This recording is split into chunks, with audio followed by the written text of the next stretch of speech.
Pero patayan mo na. Kato, patay yan po ka na to. Isa katuwi ka na. Patay yan. Makas. Ay!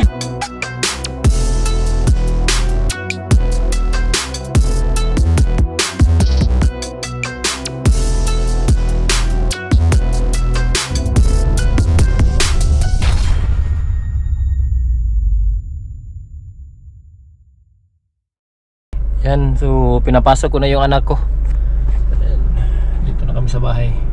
Dinaanan ko din yung yung mga sponsor natin na t-shirt sa sinasabi ko na kanina, yung Advent Fair natin na fundraising event sa school ng anak ko, yung Tuburan Institute, Steiner Waldorf School dito sa Mindanao. So yan, i-plug natin yung Advent Fair namin na event. Yan.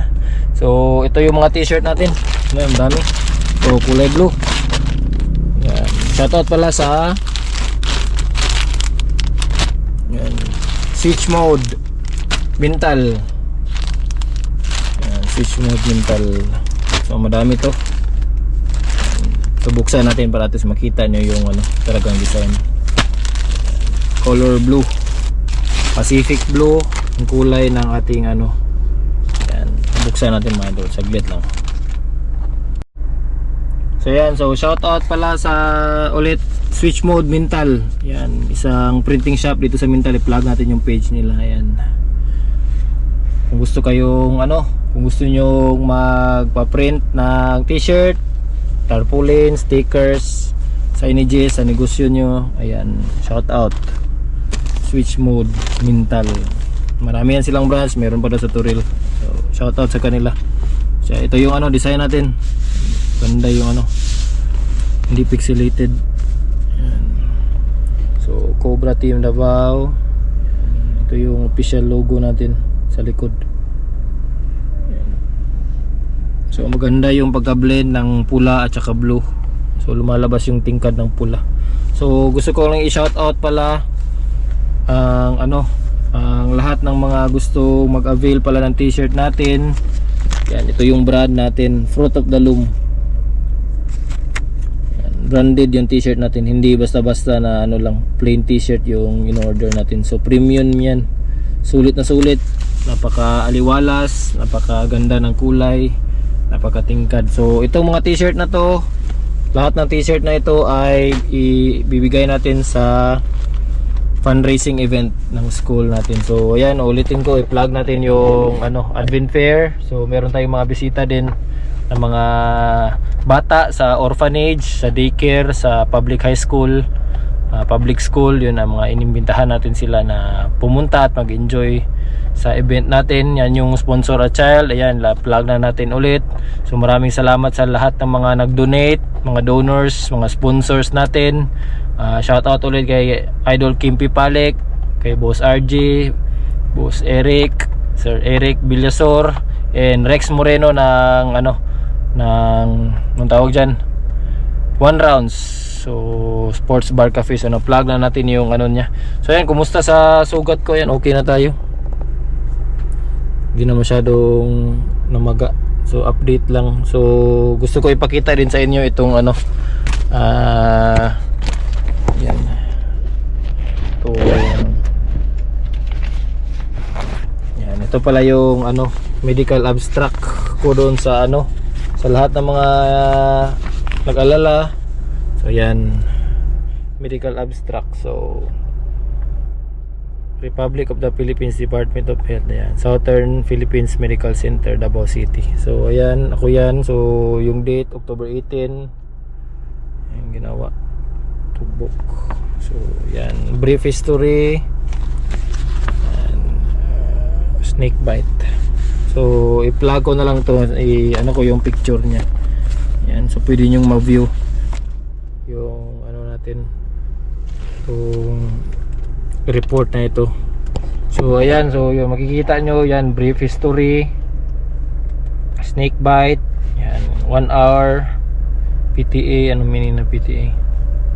Patient was rescuing snake for relocation when he was bitten by a summer snake, summer cobra snake yan, in his left index finger. So mababasa nyo dyan, spontaneous bleeding. So yan lahat na, basahin nyo na lang mga idol. So yan, So hindi tayo na update ko lang, hindi tayo na turukan ng anti-venom kasi makikita nyo ayan sa lahat ng ng mga simptomas negative tayo, kaya hindi tayo tinurukan ng anti-venom. Sa marami kasing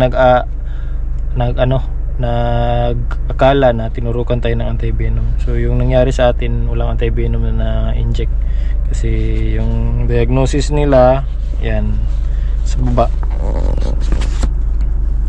Yan, mild envenomation lang.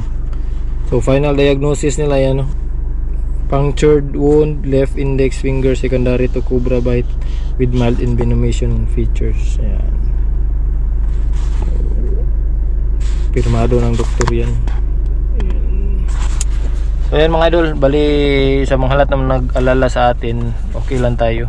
So sana hindi na maulit yung nangyari kasi talagang nangyari is disgrasya sa aksidente. So next time gagalingan natin na hindi na tayo ma-disgrasya. Pero libre pa rin yung rescue natin. Matik yan dito sa Davao. Lahat ng mga nangangailangan, lalo na mga kaibigan natin dyan, always tawag lang. Tsaka pwede nyo po kaming mahinga ng tulong, lalo na kapag pumasok sa bahay, lalo na kung cobra kasi nga delikado sa inyo.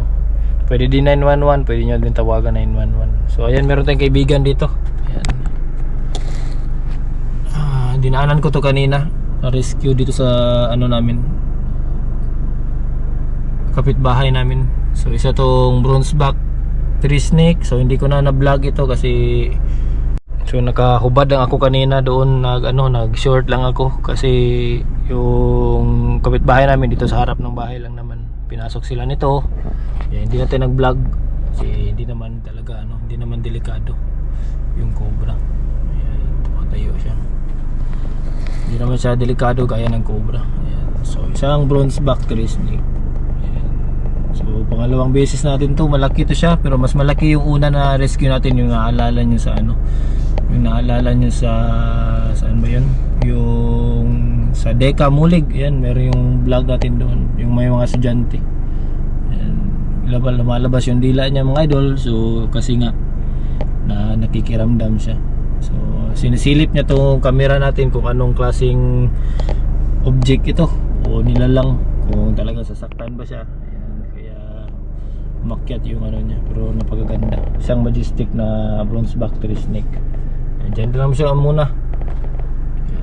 Diyan lang muna yan siya. So makikiligan siya, audience natin yan. Audience natin yan. So yan, maraming salamat sa lahat ng mga idol natin na always sumusuporta. Tawagan niyo po kami kung meron kayong mga kailangan na tulong, lalo na sa ahas. Huwag po kayong magdalawang isip. Okay na tayo.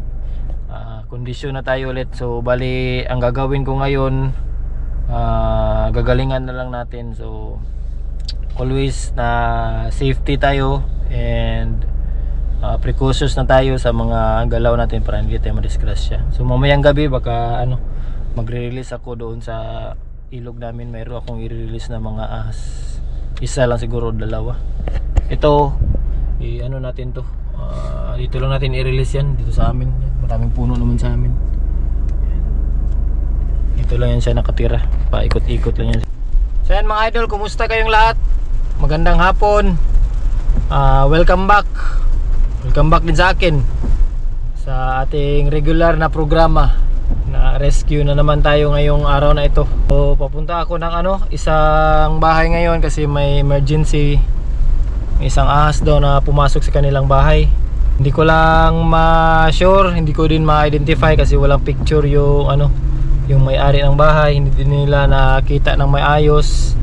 Pero sige lang, natin, bigyan natin sila ng peace of mind. I-check natin yung bahay nila kasi natatakot sila sa kanilang seguridad. Yan, so medyo maulan pa. So dito tayo sa may Matina Pangi, Barangay Matina Pangi. Isa tong area na always natin napupuntahan, na re-rescuehan kahit noon pa, nung mga bago pa tayo sa rescue. Nandito tayo ngayon papunta sa Avedra compound dito sa may Matina Pangi, malapit lang dito sa sa may ba to, Diversion Road. Yan. So ang goal natin ngayon, agenda natin is bigyan natin sila ng peace of mind. Hindi ko alam kung andito pa yung ahas, pero yun lang, yung goal natin ngayon is bigyan natin sila ng peace of mind through actual inspection, kasi gusto nilang maklear yung area. So regardless of may makita tayo na ahas o wala, at least nakatulong tayo sa kanila. Kasi iba din yung yung sitwasyon na meron kang pag-aalala, lalo na sa aspeto ng seguridad. Kaya andito tayo ngayon, papunta na tayo sa may barangay Matina, Pangi. So sana ligtas tayo, kasi alam nyo na sa last upload natin nakagat tayo. So ito pala yung update sa kamay ko. Ayan. Ayan, so gumagalaw na, okay na. So balik tayo rescue, bigay tayo ng tulong sa mga kaibigan natin dito sa Davao City. So bago ang lahat, gusto kong i-shoutout pala yung isang kaibigan natin ngayon, si Idol Real Soroche. Maraming salamat Idol Real Soroche sa lahat ng mga support na binibigay mo, sa lahat ng tulong through media, information, ng ganyan. Kasi always tayo sina-shoutout ni Idol Real Soroche. Ito yung picture namin.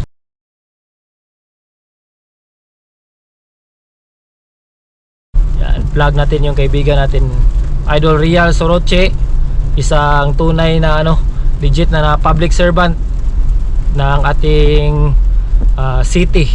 Yan, so andito na tayo. Malapit na tayo sa area, sa site kung saan tayo magre-rescue. Time check.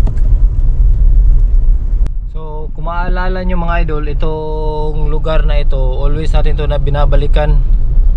Ito yung ito yung una na nadisgrasya ako sa dura ng cobra. So ito yung rescue na ito. Yan,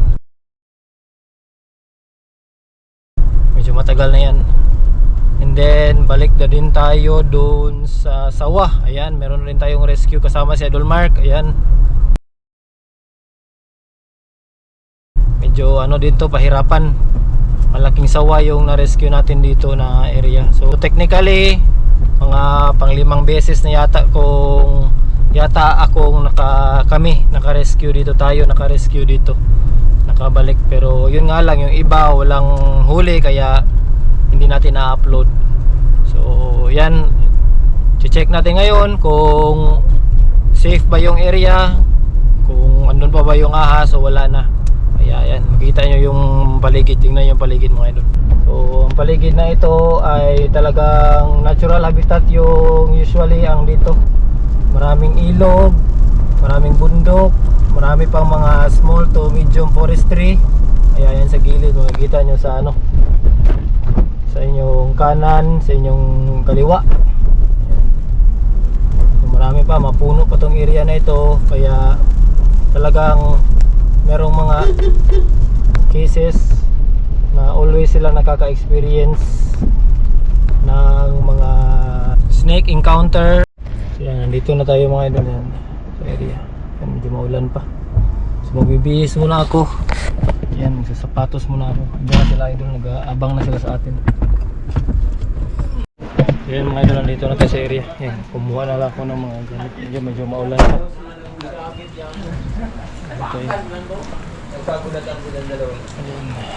Dol, asa man ang Murag siya jud ang katubag sa mga busing. asa man siya? Ikaw ikaw mo din na dali. Basta sa idol. Shout out idol. Sige, pangalan mo dol? MJ. Nag-vlog mo ang gyud. Dili nawala. Dili sulod. Dili so nakasarado to siya ganyan ang portahan no. Oo, Dili. Sulod jud po niya mga ani guro ka siya. Nakasulod gid siya. Sa oras mo nakita? Isa ka oras na. Kapit tayo sa oras no? Sige. Ayan, so ma-remember niyo mga idol, dito tayo naka-rescue noon. Ayan. So dito siya pumasok. Likely dito. Kani wala ni tao dire. Wala na tao dia. Alok kay sa dila no. Pisig mo dagan na. Lupa na yung mga bangag bi. Naman yung mga kamal rin. Buo na kamo kay dia. Sa maning wala pa ni nakakabit ni. Daot. Ang open na lang. Oo, ito. Dito si Ivan, no? Yung unang victim. Ay, naambing ni Kama ni. Cobra na naman. Uy, Idol. Yan, shoutout. Idol. Kaibigan natin. Na biktima. Part 2. Ako kay ikaduha, diri ako. Ano, hindi na kuha ako. Ambat So, Cobra na bud. Kubra. kasi natulog diri. Wala natulog Ah, wala yung matulog diri. Yan. Buksan Bando na natin. dia. Yan, ano yung area nila. So, Buwan na pong gadulas. Baku. gani. Gilang. Yan, so baka nandito sa ilalim ng kama. Yan, ito yung area. Yung sa malawas.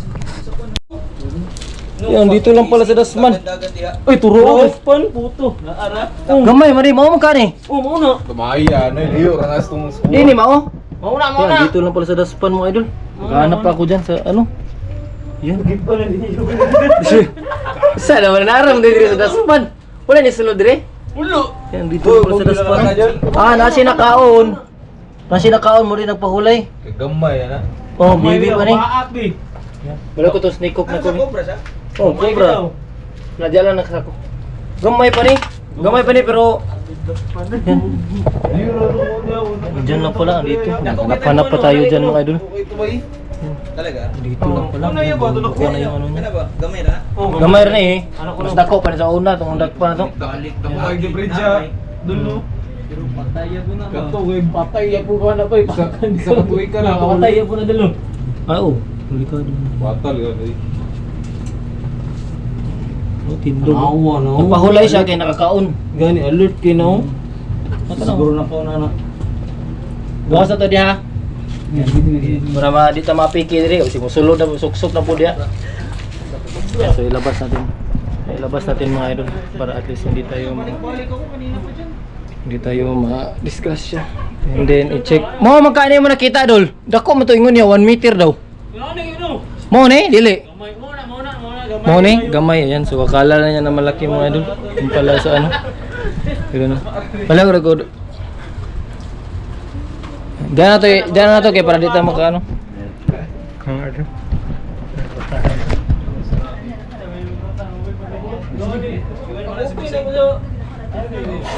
Sige, ano na, nasa ko. Diri ka ano? Oo, isang babaw. Ako kayo. Wala ba sigmo kadangkan mo? Diyo. Ay, gamay tayo dyan siya no? Ano ba yun diyan? Nara di sa daspan nagpahulay. Yan, so dito tayo. Nakita niyo yung area mga idol. Ito yung paligid nila. Plan gani. Sila idol. Si idol si part 2 yan. Si idol ang nakaano sa atin nakita. Nanay trabaho karon. So i-contain natin siya. Hindi siya ano. Tuan kay katong unemployed. Dili siya mulihok kay ano. Kay nagburot yan tiya no. Yan, meron siya nakain siya. So may nakain siya. Pero positive to idol, ito yung nakita mo idol. Yan. So positive yan mo idol, ito yung nakita. So ano pa to, nasa mga 4 months, 3 months. 4 months, 3 months.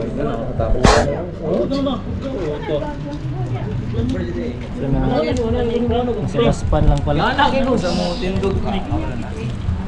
Churidol kay hindi ko na siya part 2. Yapi balaya. Inan mga yun eh. Kailangan na gina-renovate dia. Sa mga idol, ano natin, i-restrain na natin. Para at least uy, shh! Sa man iro, buta man iro. Shh! Ah, marog buta oh. Iro, may aso na ano, buta. Diyan sa daspan. Daspan lang. Diyan sa daspan.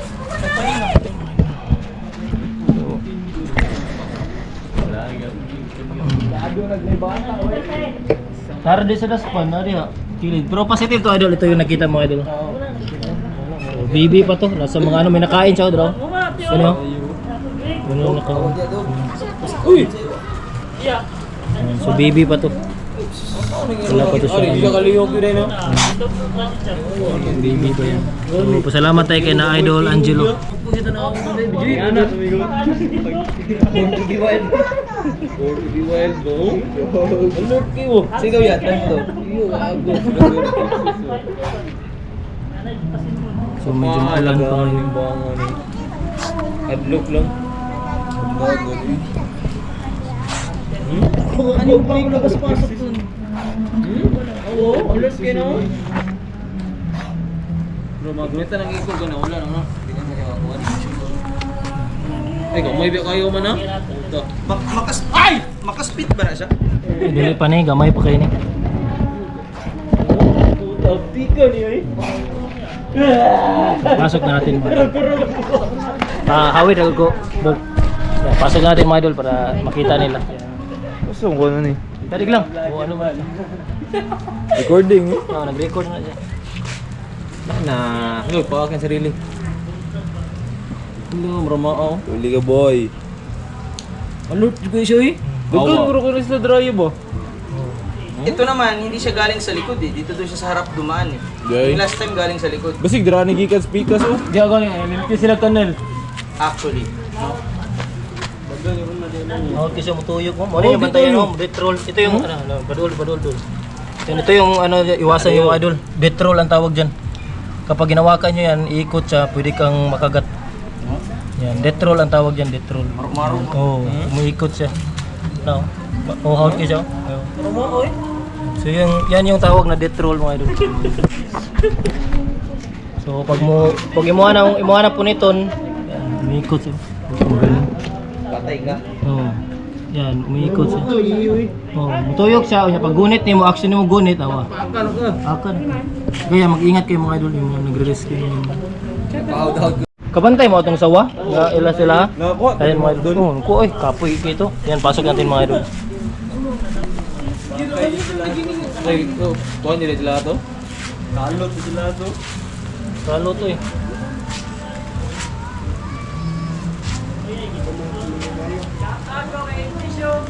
MG shoot. Yan. So much man. Gamay pa kayo, bibi pa. Gamay. Ak daw jujo. Gamay pero nanay venom. Oh, ka. Oh? No, bro. So medyo makalipong na siya. So yan, pasalamat tayo kay na idol Angelo. Shout out. Shout out natin. Salamat. Pasok natin sa Cobra. pangalan gini mo dun? Ha? Mark? MJ di shout out MJ. Yan pasok natin mga idol. MJ cute. Shout out. Pakan da? So positive to dol, mao man ka dol. So yan mga idol, maraming salamat sa lahat ng mga nagsusuporta. Yan sila Sir Angelo. Always Solid. solid yan. Always on the go, parang si Batman. Tawag lang mga idol kasi libre yung rescue natin. So always na piliin nyo na mag-rescue para hindi kayo madisgrasya. Safe lahat. Yan. Salamat Sir Angelo. MG. Shoutout. Shoutout pala kay Idol Julius. So yan mga idol, pauwi na tayo mga idol. Salamat sa lahat ng mga tumutok ngayong rescue na ito. So short rescue lang ito kasi maliit lang pala. So yan, nakita nyo kanina, nasa dustpan lang pala yung ahas. Kala namin andun sa loob ng kwarto, doon lang pala siya sa gilid. Malapit lang talaga sa tinatayuan ko.